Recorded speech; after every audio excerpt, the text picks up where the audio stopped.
I'd like to talk to you here for a few minutes before we go up, just to orient you on what the canyon is about.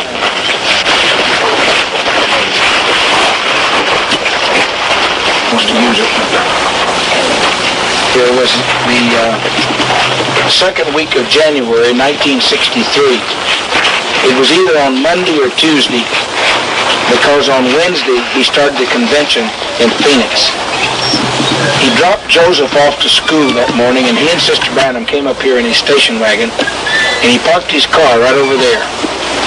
And he got out and went in and used that restroom. And then Sister Branham says that he went up that trail right over there by those rocks. You want to turn around and take a picture of it, brother, I'll let you do that. And he went up that trail, and when the CCC purchased this, back to the right. And they built this road in here, they started the road there. You can see where it goes back that way. What they were doing, the engineers, was to construct that road, and they were going to make a curve there and come back, and you can see up there where they've already done some blasting. They'd already started the blasting of Mount Lemmon. But this is where they stopped. The construction was finished in 1937. So when Brother Branham walked around that place, when he came to the end of where they had done some grading and left it off, there was a game trail that comes down from these bluffs up here, and he went up that game trail. Now, Brother Branham was quite a hiker. I mean, he was been in the bush and the woods and the mountains, and the brothers say that even at his age, at 55 and 56, he could do what a young man could do as far as hunting in the wilderness. And when Brother Branham went up that side of the mountain, up that game trail, it took him about 20 minutes from right here. Now, he did not know that this trail over here went up the mountain and switchbacks like this, and then goes around and comes through this draw here, and goes around the edge up there, and goes around through that same place. And it goes all the way back out to the gate. That trail there does. You can look back yonder sometimes when the sun is riding, you can see it alongside of that mountain underneath that bluff there. Now, for those of you that have listened to Brother Branham's tapes, you hear him talk about some massive bluffs that's bigger than Life Tabernacle. But those are those bluffs right up there that he's talking about. And he talked about meeting an Indian boy that lived up there with a machete. And he asked that Indian boy if he had ever been up on top of those. And the boy told him that he had not. Now, Brother Branham went around here, and when he climbed up to the top of that game trail, he says he came up behind some jagged rocks. And there was a game trail going up on top of those rocks. And when he went up there, that's where he was seeking the Lord, wanting to know what that vision of that explosion meant. And he raised up his hands, and that sword struck his hand. Now, we call that place Sword Mountain. And that's the reason that we're going to go around there first today, because that's the first place that Brother Branham ever had any kind of an experience. Now, the way that I located that place was that in September of 1965, Brother Branham was up here, and I was in town that day, and George Smith and I were going back to Texas, and when we went by to tell Brother Branham goodbye, Brother Branham told us about the white dove appearing to him that day. Now, that was the first time I ever heard of any incident concerning the word eagle written on the rock, the little furry animal jumping at Brother Branham, and the white dove appearing to him. Now, later, after Brother Branham had left the scene, we wondered where these places were. We knew there was a place where the sword appeared in his hand, the white dove appeared, the little furry animal leaped at him, and the word eagle was written on the rock. But none of us had any idea where they were located. But Brother Branham brought a camera up here, and he took a set of pictures. And I saw those photographs, and I saw the order and the sequence in which they were in. And Brother Branham took some pictures of these bluffs. He did not stand down here to take them. So, from memory, I realized that Brother Branham did not take them from here. So the first time I came up here, March 13th, 1965, I said, Brother Branham took pictures of those bluffs because they were in his photographs, but he didn't take them from here. He took them from over there somewhere. So that's what motivated me to go up that trail the first time. And when I got up there, where there's a fork in the trail, I remembered that Brother Branham said on wings of a snow white dove that when he was going up there the day after the white dove appeared, instead of going back around where the sword appeared in his hand, he felt attracted to go to the west. So that's the reason that I went to the west, because I was looking for the place where the word eagle was written on the rock. Then when I got around the trail, I realized that Brother Branham had stood up there, and you can see it up there. There's a place where the white quartz comes out on the trail. And in 1967, they redid this trail, and they blasted every rock from here up to Mount Lemon that was in the way of the trail, and widened it from about this wide to about 4 or 5 feet wide, until they got to the place to where the word eagle was written on the rock. And if they had done there what they did to the other, they would have demolished and destroyed that rock. But I will show you today that they bypassed that place, and they changed the trail entirely and went over and behind the rock. And that rock today is not even on the trail. It's off down the hill from the trail, which people use now, which I believe God did for our benefit. These things do not make believers out of us, but it shows that there is a certain amount of preservation that's left for us. Now, so Brother Branham, the day that he went up here, he had the sword that appeared in his hand. But I noticed there was something strange about that roll of film that he'd taken, and that is that he had taken pictures of those jagged rocks. If you turn around, you can see one set of them sticking up right over the crest of that hill right there. But if you walk over to your right, there'll be 3 sets of those. There's 1, 2, 3. And Brother Branham took pictures of those right up here where that white quartz jumps out in the trail. He stood there, and instead of aiming his camera at those big bluffs or those things down there, he took shots of those 3 jagged peaks. Now then, in his photograph, you cannot tell that the mountain comes down and then these peaks sit off out here. But when you get there, there's a valley between the two, and that's where the game trail goes up and then comes up on top of the jagged rocks. And therefore, that's how I located the place where the sword appeared in Brother Branham's hand, because it meant something to him that he stood up here and took 3 shots of it from across the valley of those particular places of the jagged peaks. Therefore, I said one day in a sermon, I can take you to the place, I can show you where it happened, where the sword appeared in the hand of the prophet. And a brother in my church challenged me. He says, all right, do it. I said, brother, don't you believe me? He said, well, you said you could, now do it. And he somewhat provoked me. Brother Linhart.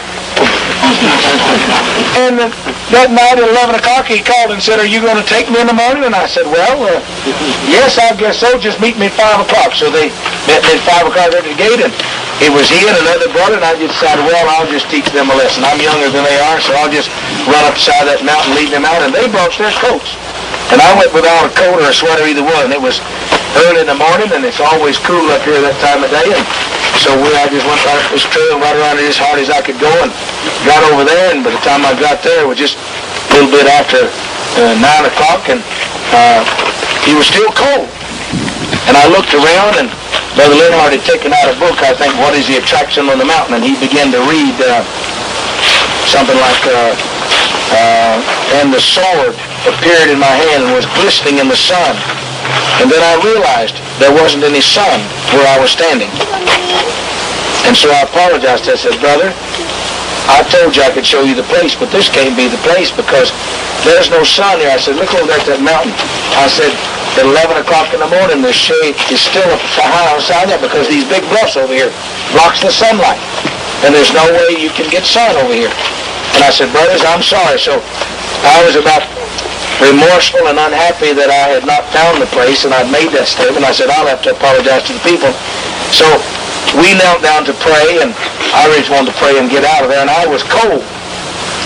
And Brother Linhart and the other brother, they were praying with me, and suddenly I began to feel warm, and I'll be honest with you, I thought I was having some kind of a Pentecostal experience. And I opened my eyes, and the sun was coming through an opening that's up here, and at 5 minutes to the hour, every year in the second week of January, the sun comes right through that opening and strikes only one small place on the top of those rocks. And that's the only place Brother Branham could have been standing with that sword would glisten in the sun. And so that's the reason that I can say today, I can take you to the place. I can show you where it happened. Merritt there has taken films with the clock sitting there. Brothers from South Africa have come over and taken timed exposures with a movie film, taking them every 15 seconds or something like that. And they've got photographs of the sun coming right up and striking right in the lens of the camera. And that's the only place that Brother Branham could have been that morning, standing with a sword glistening in his hand, with a sword glistening in the sun. Now, he came back in September of 65, and when he went up the trail from over there, he could see this trail here with these switchbacks. So he started going this way from then on when he came. And when he came around here and he got to those big rocks right up there, you can see one of them, it looks like a half moon. It's flat on one side. And right up that valley there. Now, that man today said there was an earthquake here in 1887 and shook all these rocks down. But let me tell you what Brother Branham told me about those boulders there. First time he ever told me about them, he said, Brother Green, said they're big as this house. And he said, you know, he said, I weep every time I get there. He said, you know the day they got in place? I said, no. He said, when they crucified Jesus Christ, when the earth did quake and the rocks did rip, he said those boulders fell off of that bluff and fell into that place where they are in Sabino Canyon as a witness to us that the scriptures are true. And it was at that place where Brother Branham came around, and the little furry animal that he had seen by vision when he was in Mayo's clinic had leaped out of that stump and had gone down his throat and had made that sickness in his stomach every 7 years. And Brother Branham felt that God had delivered him when he came up here, because he saw a little furry animal 6 inches long that had leaped off of a rock up there and had speared itself on a cacti. And I'll try to show you the kind of cacti today that it speared itself on. The second day when he went back up there, he was going around to where the sword appeared in his hand and where the little furry animal was. But when he crossed this draw right here on the trail, you go around it like that, and you can see with this place, there was a white dove there. And Brother Branham felt that was the fulfillment of the dream that his mother had when he was 14 years old, and she dreamed the doves had come in the form of an S, and he always wondered where the seventh one was. And that's what motivated Brother Branham to preach on the wings of a snow white dove. Then the next day that he came back up here in September, he came September 20, 21, and 22, 3 days in a row. That's when he came to the fork in the trail, and he felt attracted to go back to the west, and he went all the way around. He went off the other side and got a drink of water because he took pictures of them. And it was from those photographs that when I came up here, I can show you just step by step how the Lord led me. And I saw this, and I went up this trail. I got up to the fork, and I went that way. I got around to where the white quartz is. I saw those bluffs. He walked out on into this peak out here and took another one. And I followed it step by step, finding the places where Brother Branham stood to take his pictures. And there was a photograph he took around here, what looked like an eagle, sitting there with his wings pulled back like this, and it sticks off the side of the mountain. And I knew that I would find that formation if I had to get a helicopter and find it from the air. But when I found that particular formation, then I knew that I was going in the same direction that Brother Branham had gone. There's a place up there where there's a rock up on the side of a bluff, and the bottom looks like it fell off of it. And when I found that and stood underneath it, I knew I was going in the same direction. But there was one of the photographs Brother Branham took in the picture where there was some limbs of a tree up in the corner. And as I was looking for that day with Brother Harold McClintock, Brother Johnson, you met him last night. He was my witness of this the day that I found it. It was late in the afternoon. And we come up on a rock up here, and it looked like there was some writing on the rock. And I told Harold, I said, Harold, do you think that could be the word eagle written there? I said, but, you know, Brother Branham says that rock weighed about 70 tons. And all I'd seen was the photograph that had the word eagle written in white quartz. And before that, we'd always thought that it was white eagle written in quartz. But Brother Branham sometimes used his adverbs, like he said, I've heard Brother Green many times speak. Brother Branham said there, written in the rock, white eagle quartz. But it was eagle written in white quartz. Is the way that the photograph that he had that Brother Billy Paul had the roll of films with. So Brother McClintock was standing there drawing on the rock, on the flyleaf of his little testament. What it was, I said, I'm going to go around the trail and see if I can find a tree somewhere on this trail. And he's about 50 yards behind me.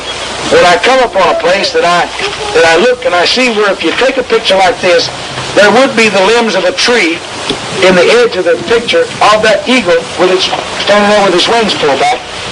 And as I turn, right in front of me is a massive pyramid-shaped rock that had been blasted open in 1937, and the other half of it lies down underneath the bank, which you'll see today.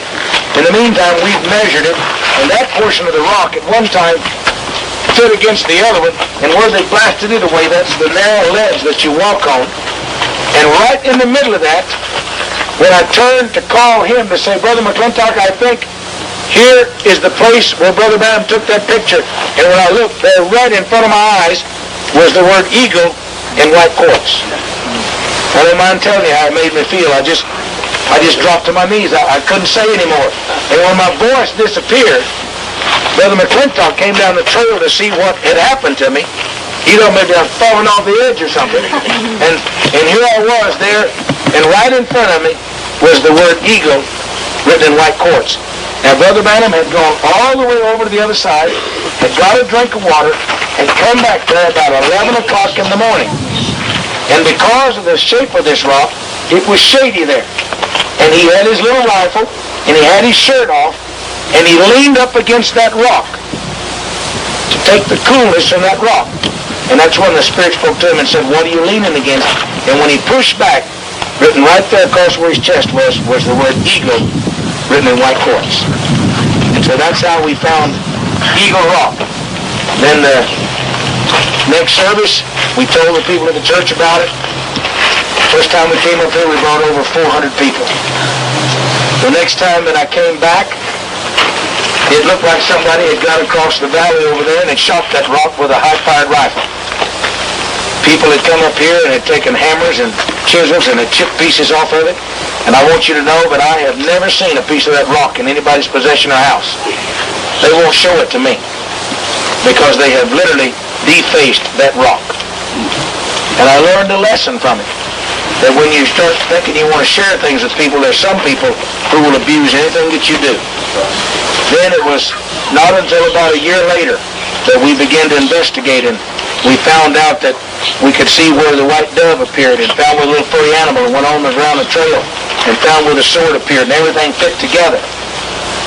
And we shared these things, and every year we brought people like yourself. One year we brought over 700 people up here. The first year we had a convention. We had the last night of the convention up here.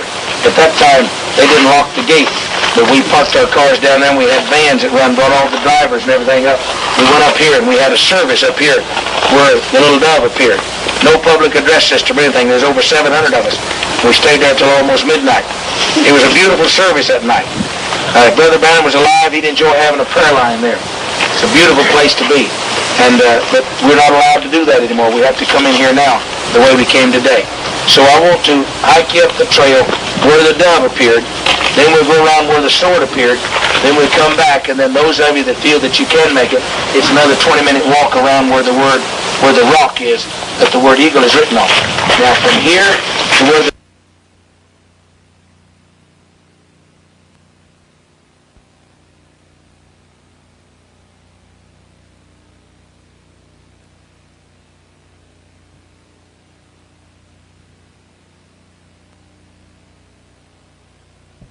when you get up in Sabino Canyon, you see these mountains rising up like this. You've ever heard him talk on the Snow White Dove? You hear him talk about these big bluffs up here, 10 times bigger than Light Tabernacle. This back in here is Mount Lemon. The Catalinas is back in the background. This is the canyon that goes between. It's called Sabino Canyon. He drove his car up here and parked it up here in the parking lot that's over behind here. He climbed up a game trail that morning, come up around behind us, and said he walked up in some jagged peaks. And the next picture I show you, you're going to be standing right there looking right up into these peaks. He said when he climbed up on top of those jagged peaks, The next picture. He walked out on the end of them out here, and you couldn't get at him from the front.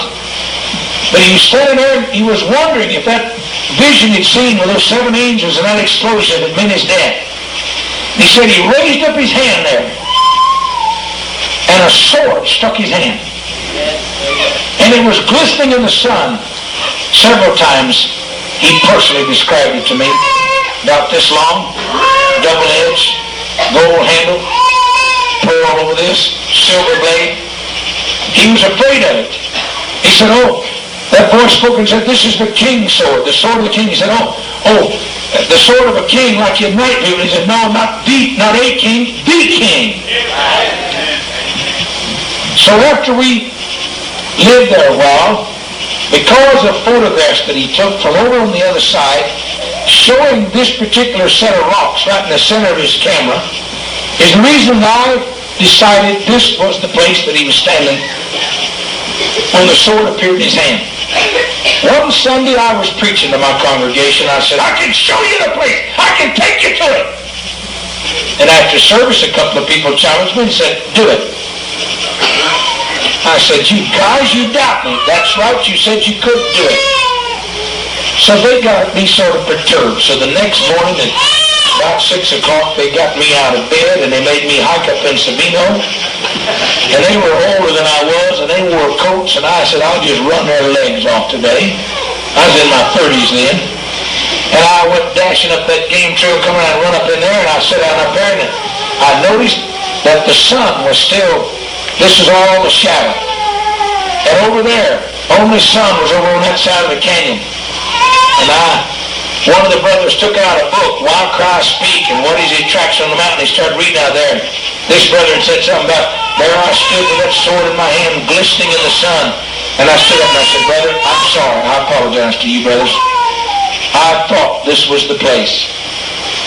But I said, if he said that sword was glistening in the sun, I said, there won't be any sun here for about an hour. I said, them high bluffs up there above this will shadow this place. And I said, look here how high the sun still is over there. And I said, it'll be almost noon before there's any sun on this mountain.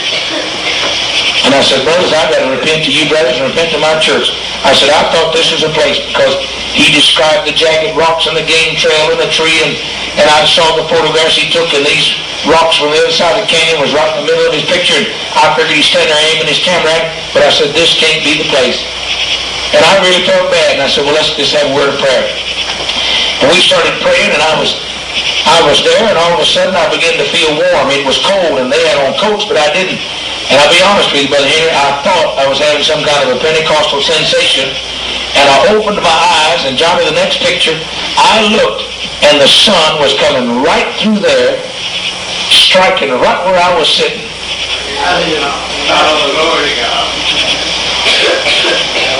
I said, brothers, this is the only place on this entire mountain that it could have happened. And I challenge you to come there the second week of January and go stand there and let the sun look right through that opening right there.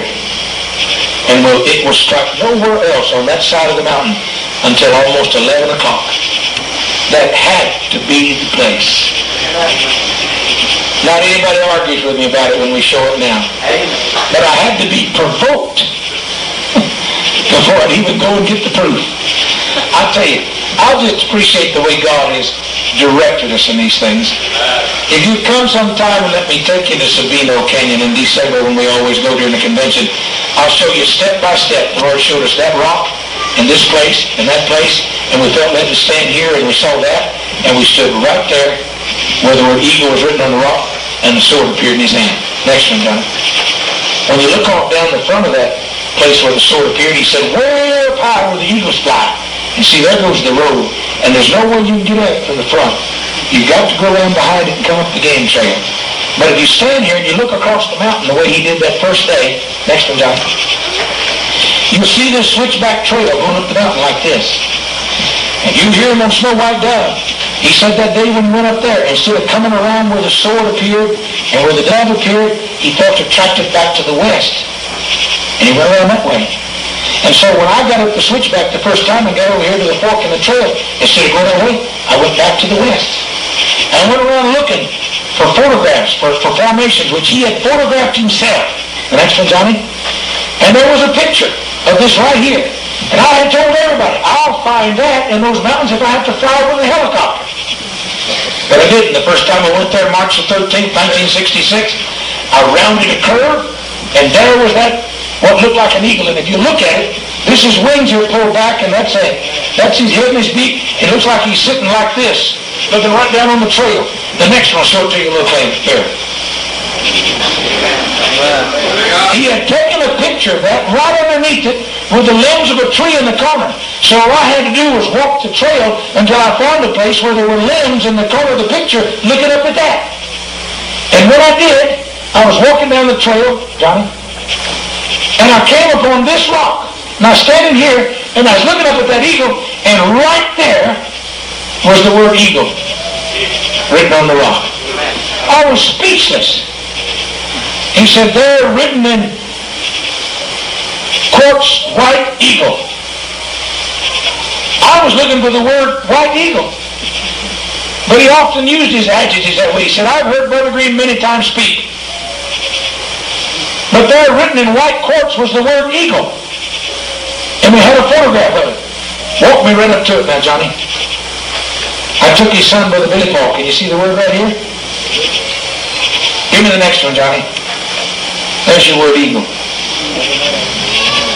Written in white quartz, exactly the way that it was on his photograph. They redid that trail, 1972. They blasted every rock on that trail until they got to that one. And this one, they changed the trail. They went over behind it and made the trail up higher. And today, nobody walks by this except us believers. God even preserved it as a testimony. Listen, the rocks are going to cry out against us. Johnny, walk me backwards too.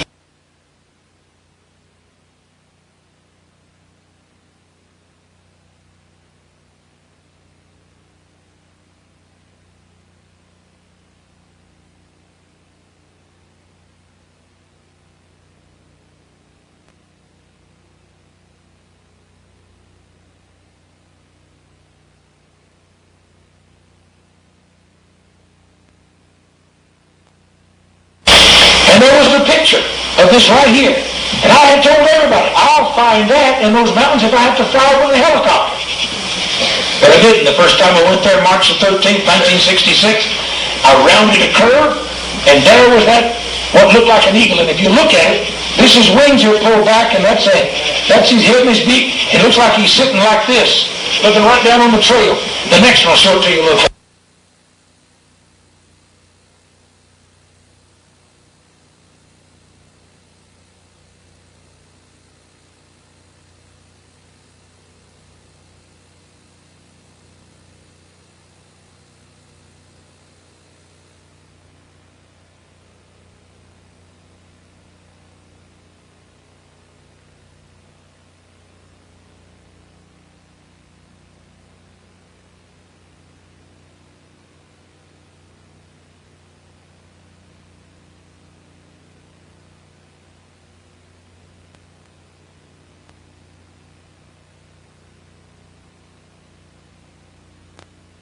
Rounded a curve, and there was that, what looked like an eagle. And if you look at it, this is wings are pulled back, and that's his head and his beak. It looks like he's sitting like this, looking